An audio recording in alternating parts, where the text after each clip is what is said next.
Our Commitment 2014 candidate profile interview with Governor Paul LePage drove a week of Maine political coverage because of what the governor told us about skipping debates. Here's WMTW News 8's political reporter Paul Merrill with more on that conversation.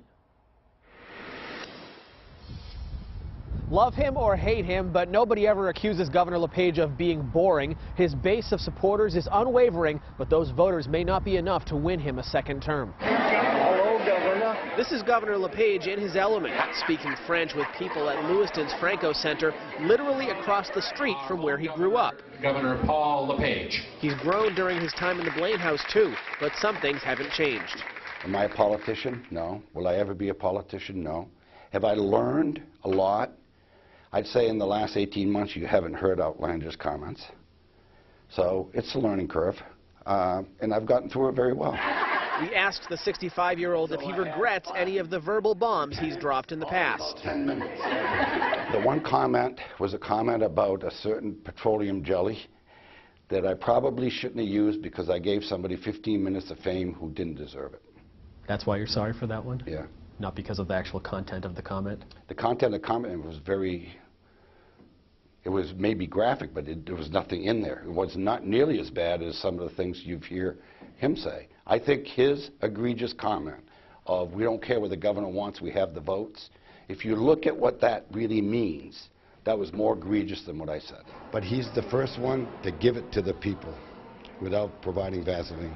The infamous Vaseline comment was directed at State Senator Troy Jackson, a member of the Democratic leadership team that came into power after the 2012 election.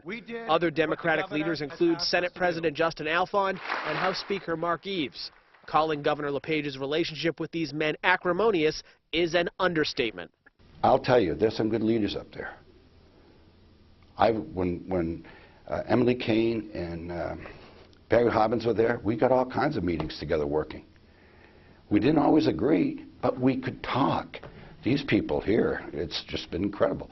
And it's been a hatred. It's not been dislike. It's been, we're getting this guy out at all cost. This unadulterated partisanship. That has led the governor to some unconventional approaches to problem solving, like refusing to sign off on voter-approved bonds until legislators signed off on a plan to pay off Maine's hospital debt. Did I hold the bonds hostage? Absolutely. I'm absolutely guilty. It's the only way that I could get the Democrats to pay the hospitals. Good morning. If Governor LePage wins a second term, he says he's going to focus on improving Maine's economy by looking at three things: energy costs, taxes, and workforce development. We asked him for specifics. The problem with our programs over the last 4 years, other candidates mirror them, so I'm a little cautious about. But we're getting pretty close to the election. I mean, can you tell us anything about what you have planned for a second term? Yeah, we're going to continue doing a lot of the same things. Tomorrow, the last of our political profiles, we sit down with Governor LePage's chief rival in this race, Democratic Congressman Mike Michaud. I'm Paul Merrill, WMTW News 8.